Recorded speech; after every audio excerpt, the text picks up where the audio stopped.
Assalamualaikum warahmatullahi wabarakatuh. Sahabat Bunda, saya Dr. Faris Nurwidia, spesialis paru dari Rumah Sakit Umum Bunda Jakarta. Kali ini kita akan membahas mengenai vaksinasi dan banyak pertanyaan mengenai tentang vaksinasi. Ya, kita mulai dengan apa itu vaksinasi. Jadi vaksinasi adalah upaya aktif untuk membangun daya tahan tubuh. Ya, kita akan memberikan antigen yang itu nanti diharapkan bisa memicu respon pembentukan antibodi protektif yang ditandai dengan imunoglobulin. Ya, jadi kita memberikan komponen dari patogen. Bisa saja bentuknya adalah satu virus yang dilemahkan, bisa saja bentuknya adalah virus yang dimatikan, atau teknologi yang sekarang memungkinkan untuk pemberian dalam bentuk rekombinan protein, bisa juga dalam bentuk messenger RNA, bahkan platform terbaru juga ada DNA. Jadi banyak sekali platform yang saat ini bisa digunakan untuk membentuk produk vaksin. Jadi vaksin adalah upaya aktif untuk membentuk kekebalan tubuh. Jadi vaksin COVID itu upaya dari berbagai perusahaan farmasi, pada intinya adalah bagaimana membentuk kekebalan aktif terhadap virus SARS-CoV-2 virus. Ya, jadi itu adalah virus yang menyebabkan penyakit COVID. Nah, perusahaan farmasi berupaya agar yang dipicu adalah pembentukan imunoglobulin G. Jadi imunoglobulin G, jadi kita memasukkan virus yang dimatikan ya dalam rangka memicu respon spesifik dari sel darah putih agar membentuk satu memori limfosit T, yang kedua memori sel limfosit B, yang ketiga imunoglobulin G yang spesifik terhadap SARS-CoV-2. Jadi biasanya tujuan akhir dari vaksinasi apapun platformnya adalah memunculkan protein S. Jadi protein S ini adalah glikoprotein atau spike protein yang ini telah terpilih menjadi suatu antigen yang paling bisa memicu respon pembentukan imunoglobulin. Ya, jadi herd immunity adalah kekebalan populasi. Kalau kita memberikan vaksinasi, maka kita membentuk kekebalan individu. Tapi kalau kita memberikan vaksinasi pada sejumlah besar populasi, maka kita sedang berupaya membentuk kekebalan populasi. Jadi herd immunity ada kekebalan populasi bisa dicapai dengan dua hal. Yang pertama bisa dicapai dengan infeksi alamiah, yang kedua bisa dicapai dengan program vaksinasi.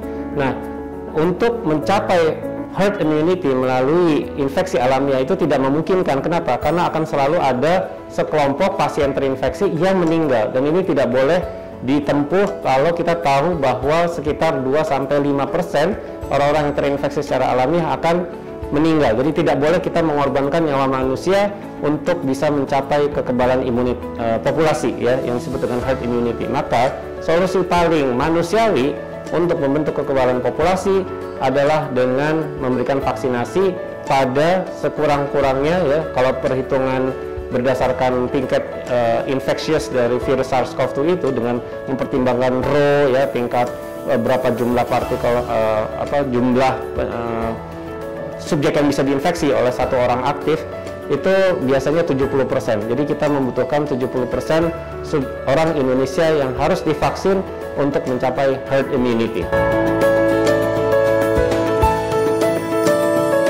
Ya, kaidah dasar dari vaksinasi adalah kita ini intervensi medis. Jadi suatu tindakan medis yang tentunya selalu punya risk and benefit. Selalu ada risiko dan keuntungan medis yang bisa diharapkan. Nah, jadi populasi yang dipilih tentunya adalah populasi yang risiko efek sampingnya paling rendah dan benefitnya paling tinggi. Itu kaidah dasarnya. Jadi sebetulnya semua orang sehat pada awalnya eligible.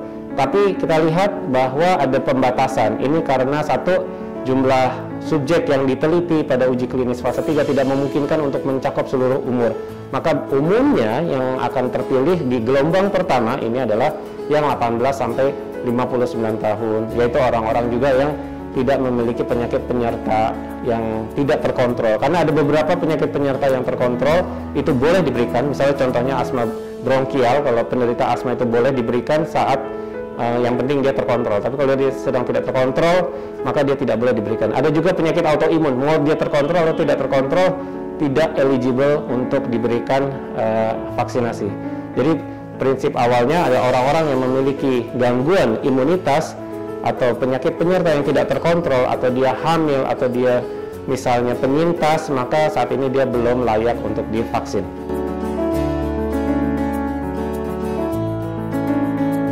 Ya, jadi ada beberapa tahap ya dalam penyelenggaraan vaksin. Jadi Indonesia bukan negara yang baru mengenal vaksin. Indonesia adalah negara yang terbiasa menyelenggarakan vaksin.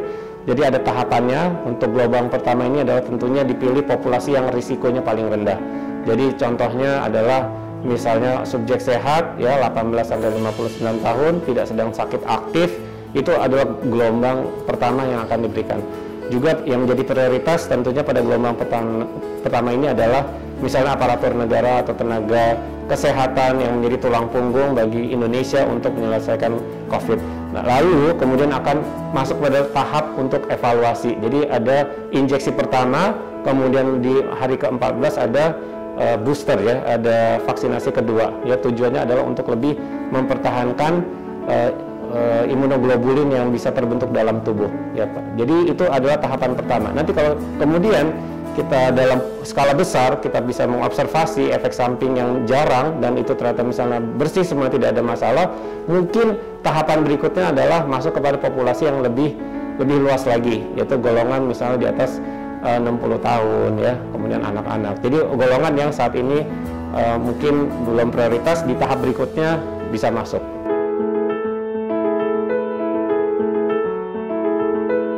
Satu, kita harus paham ya bahwa kita membutuhkan semua modalitas yang bisa membantu kita mengakhiri pandemi ini, dan vaksin adalah salah satunya. Jadi kita sudah dalam 2020 itu memakai masker sama-sama, kita sudah cuci tangan, kita sudah menjauhi kerumunan, kita sudah stay at home, dan tetap kita membutuhkan segala modalitas yang diperlukan ya untuk mengakhiri pandemi. Pandemi ini harus berakhir, salah satunya dengan bantuan vaksin. Nah, vaksin ini sudah diumumkan oleh Badan POM telah memberikan efektivitas sekitar 63%. Ya, artinya ada efek perlindungan ya pada kelompok yang mendapatkan vaksin dibandingkan kelompok yang placebo ya, tidak mendapatkan vaksin.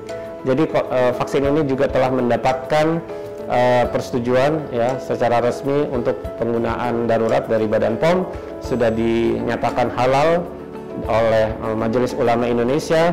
Dan saat ini kita mari sama-sama mensukseskan program vaksinasi COVID ya, dan kita akan bersama-sama melihat dan terus akan ketat dalam menggunakan masker, dalam cuci tangan, kita tidak akan pernah kendor dalam protokol kesehatan.